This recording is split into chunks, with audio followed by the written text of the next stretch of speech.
దేవునికి స్తోత్రం. ప్రియమైన సహోదర సహోదరులకు శుభాభివందనములు. ఈరోజు దేవుని వాగ్దానం కీర్తన 148 అధ్యాయం 12వ వచనం.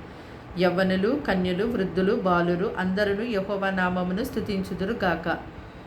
చూడండి, దేవాది దేవుడనే యెహోవా యొక్క నామము మహోన్నతమైన నామము కనుక, ఆయన యొక్క ప్రభావము భూమి ఆకాశములకు పైగా ఉన్నది కనుక, ఆయన భక్తులైనటువంటి వారందరూ కూడా సమాజముగా కూడుకొని ఆయన పరిశుద్ధ నామాన్ని ఎంతో స్తుతించేవారుగా ఉండాలి. ఆయన యొక్క ప్రభావాన్ని పొగుడుతూ గణపరుస్తూ కీర్తించేవారుగా ఉండాలి.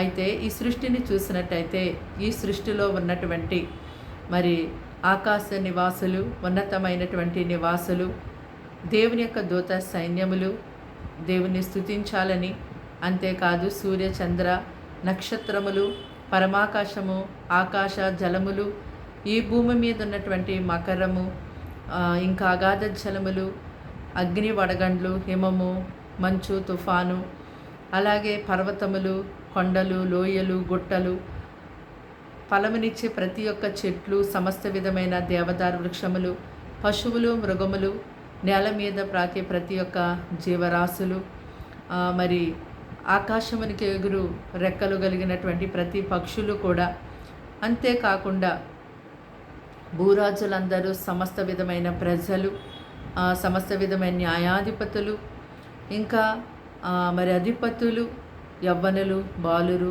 వృద్ధులు, కన్యకలు అందరూ కూడా దేవునిని, ఆయన యొక్క నామాన్ని ఎంతో స్తుతించేవారుగా ఉండాలని దేవుడు ఆజ్ఞాపించారు. ఈ సృష్టిని దేవుడు చేశారు కనుక ఈ సృష్టిలో ఉన్నటువంటి అన్నీ కూడా దేవుణ్ణి ప్రతిరోజు స్తుతిస్తూ ఆరాధిస్తూ ఉన్నాయి. ఆయన యొక్క పోలికలు, ఆయన యొక్క స్వారూప్యంలో ఉన్నటువంటి మానవుడు మాత్రము దేవునికి తగినంత స్తుతి నైవేద్యము చెల్లించలేని వారిగా ఉంటూ ఉన్నారు. ఆయన యొక్క పరిశుద్ధ నామాన్ని ప్రతి ఒక్క ప్రజలు కూడా ఎంతో గణపరిచి స్తుతించేవారిగా ఉన్నప్పుడు దేవుడు ప్రతి మానవుని బట్టి ఎంతో గణపరచబడతారు. ప్రతి మానవుని బట్టి ఆయన ఆనందిస్తారు. దేవుడు మన నుంచి కోరుకునేది వెండి బంగారములు కాదు, కానీ మనము ఆయనను స్తుతిస్తూ ఆరాధిస్తూ ఉండాలని దేవుడు ఎంతో కోరుతున్నారు. ఆయన ప్రజలైనటువంటి వారందరూ కూడా మానక ప్రతిరోజు దేవునిని స్తుతించేవారిగా ఉండాలి. ప్రార్థన. దేవానికి స్తోత్రములు చెల్లిస్తున్నాం తండ్రి. మాటలు వింటున్నాను బిడ్డల్ని మీ రక్తంతో కడిగి పవిత్రపరిచి పరిశుద్ధపరచండి అయ్యా. వారిని స్తుతించే బిడ్డలుగా ఉండటకు సహాయం చేయండి అయ్యా. వారిని, వారి కుటుంబాన్ని కంచె వేసి కాపాడండి. దినమంతా వారికి తోడుగా ఉండండి.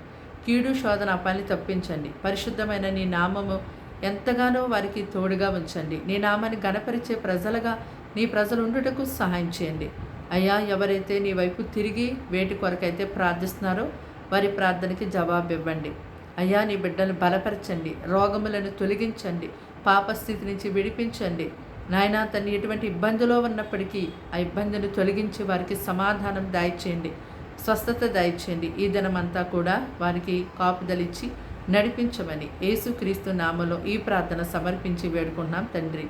ఆమేన్.